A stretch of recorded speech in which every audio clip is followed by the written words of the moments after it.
Good evening, or good morning, or good afternoon, as it may be where you are.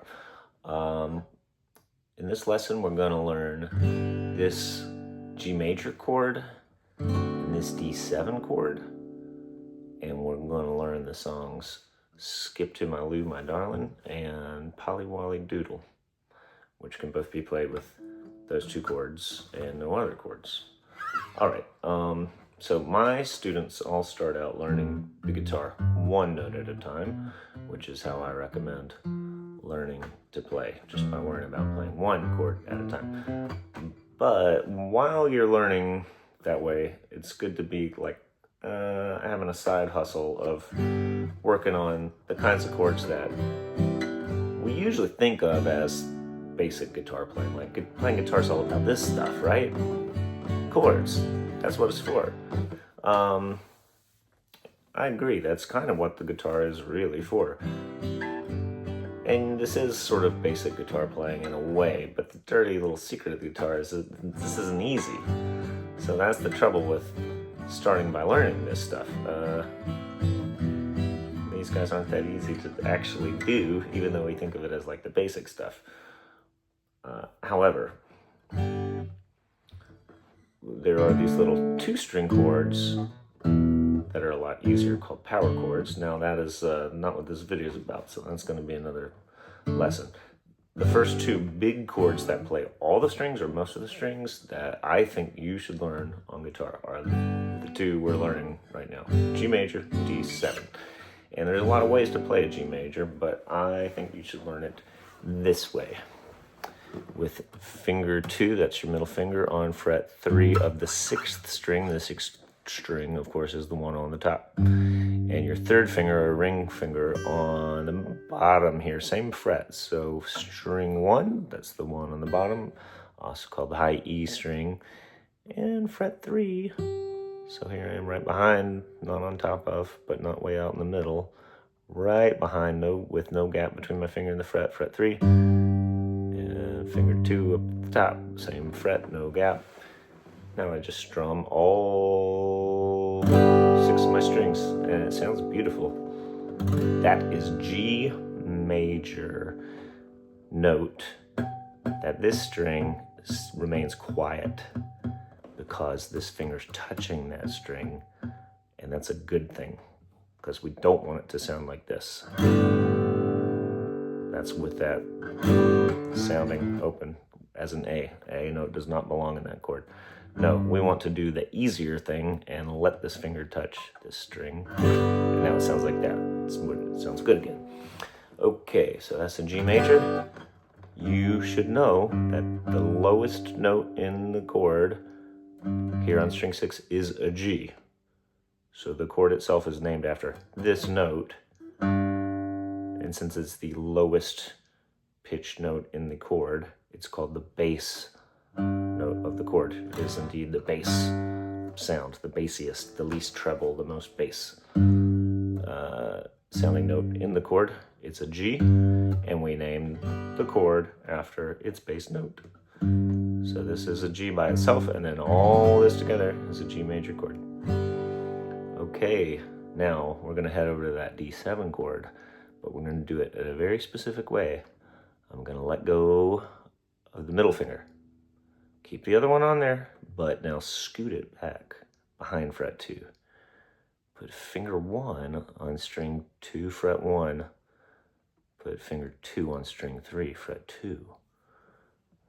Now, find string 4 with your pick with your right hand. Play that note by itself for a second. And that's a D, right? Because Eddie ain't dynamite. Yes, that's a D. That's going to be the lowest pitch in this chord.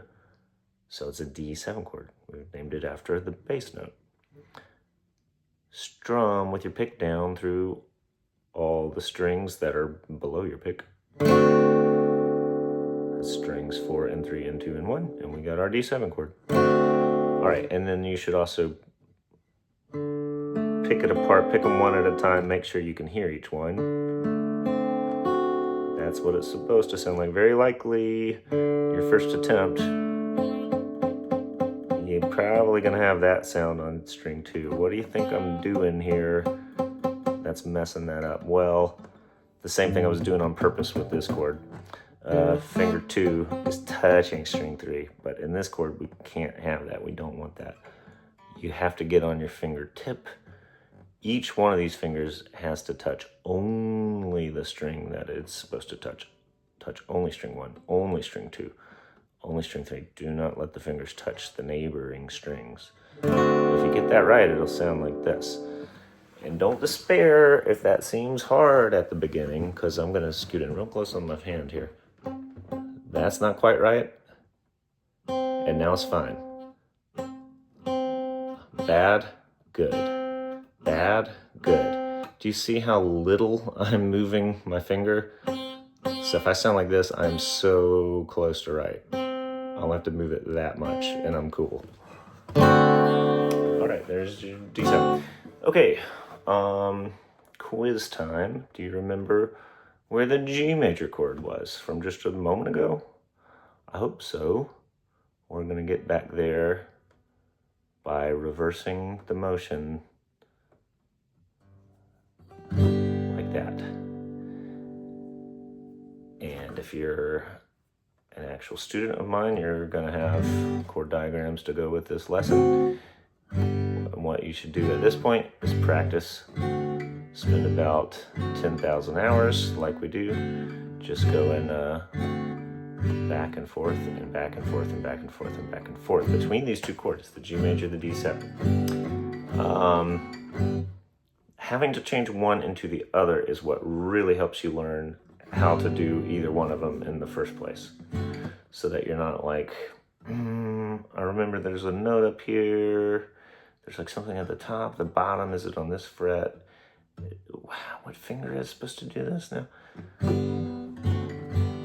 If you just get like 1 million rehearsals of putting the correct finger in the correct place, you'll know it without thinking. And that's the whole point. With guitar, we don't want to have to think. We want to be able to just play and not think. Okay, great. We're at 7 minutes. Let's get to our songs already. Skip to my Lou. We're gonna need some measures of G, some measures of D7. Let's strum on beat 1 and only beat 1 for each of our measures. Keep it real simple at the beginning here. Here's how it's gonna go. 1, 2, 3, 4. 1, 2, 3, 4. 1, 2, 3, 4. 1, 2, 3, 4. 1, 2, 3, 4. 1, 2, 3, 4. 1, 2, 3, 4. 1, 2, 3, 4.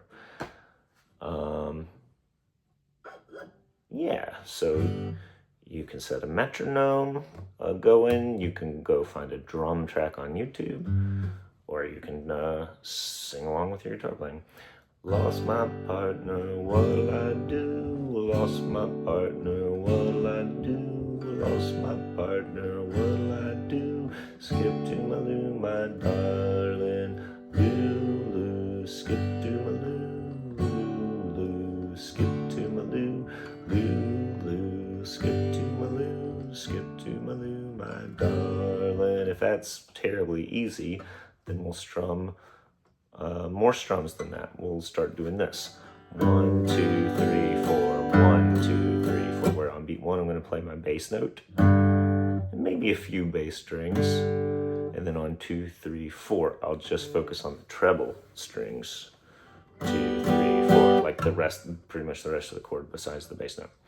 So 1, 2, 3, 4. 1, 2, 3, 4. 1, 2, 3, 4. 1, 2, 3, 4. And yeah, so if I sing it with that, Lou, skip to my Lou, skip to my Lou, skip to my Lou, skip to my Lou, my darling. All right, that's that. Okay, very, very similar, slightly different. Just to throw some variety in there, Wolly, Doodle is going to be 3 measures instead of only 2 measures of the G, followed by 1 measure of D7 for the top line, and then the opposite of that for the second line, 3 measures of D7 final measure on G. Let's try it with our more complex strumming. I went down south for to see myself, and do well my fairy fay. For I went to Louisiana for to see my Susiana, singing Polly Wolly Doodle all the day. Fairly well, Mr. Groom, be on your way. If you think you're gonna worry, you can stop it in a hurry, singing Polly Wolly Doodle all the day. Well, I threw in a little flashy challenge at the end there. You're welcome to take that on if you think you're getting that fast. G7, but that would be counted like 1, 2, 3, 4 instead of you know, what we were doing. Okay, I think that ought to do it for this little session. Have fun.